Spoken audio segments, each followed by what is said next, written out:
What's up, Transformers fans? I'm Mondo the Dadbottomus Prime, back with another Moonbase 84 transmission.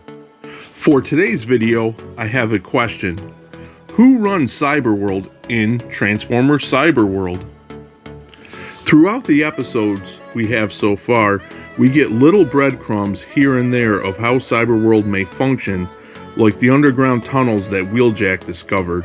But so far, not a hint of who or what is actually behind putting the bots there or why. Sometimes we get Prime's quick flashbacks of him kind of remembering what happened, but so far not any real information. Prime does ask Megatron during a fight if he's behind everything, but Megatron doesn't answer either way. As for me, originally I had my money that Shockwave was behind it all.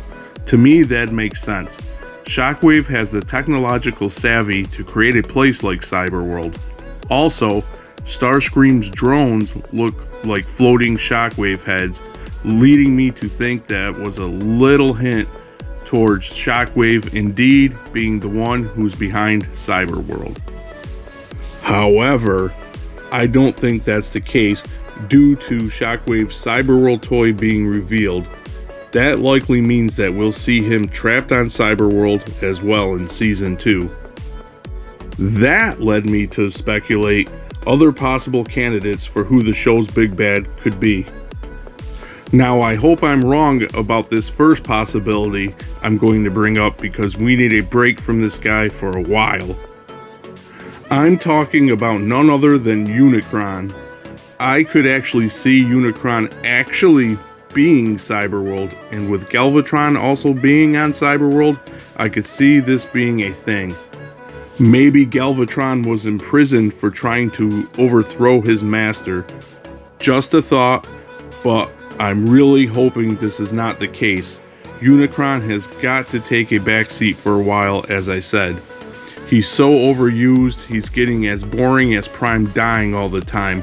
Which I admit, thankfully, we haven't seen that for a while, and that's a good thing.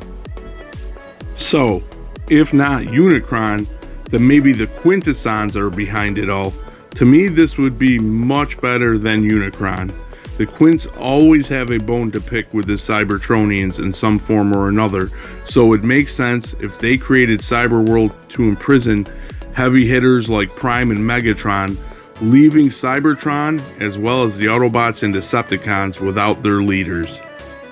Originally, this video was going to pretty much end here because honestly, I couldn't think of anyone else who could likely be behind Cyberworld. As I was literally writing the outro, a light bulb went off and suddenly I had a new challenger enter the arena. What if it was Liege Maximo behind it all? Being one of the original Primes, I would think that he'd have the means to create a place like Cyberworld. He'd have the correct motivations for an ultimate big bad, being to pretty much rule and conquer Cybertron and, well, pretty much everything. Lastly, and perhaps the most telling, is that we saw him in Earthspark doing just that. Now, Liege wasn't really depicted all that well in Earthspark, mostly due to his heavy Ultron influence with his design, so maybe Hasbro decided to have another go at Liege being the ultimate baddie. Lately, there's been a push by Hasbro to get the original 13 Primes out into the spotlight. We of course got them in Transformers 1, and obviously we're getting their toys in the Age of the Primes Generations line. Plus, I'm seeing a little pattern with Hasbro. For whatever reason, they decide to champion certain characters like Mirage, for example.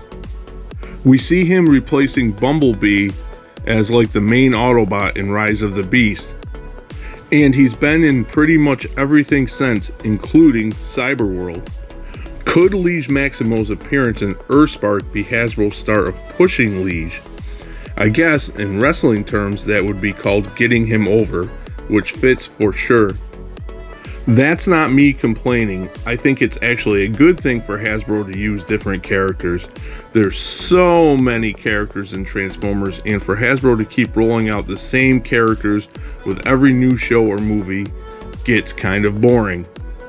I guess what I'm saying is that out of every potential main villain for Cyberworld that I've talked about today, I hope it's Liege Maximo. Of course, I could be reading way too much into this little show that is Cyberworld, and it ends up being Megatron all along. But this is why I enjoy Cyberworld so much. I'll say it again, for a show with 5-minute episodes aimed at kids, it's a very fun show that also has an air of mystery around it. The short run times give you little breadcrumbs that leave me wanting to see what happens next and keeps me coming back. That will wrap up today's video, but I'd love to hear your theories on who is responsible for Cyberworld and, well, Transformers Cyberworld. Drop your thoughts in the comments below. I'm sure you have other candidates that I didn't think of. With that being said, until next time, thanks for docking.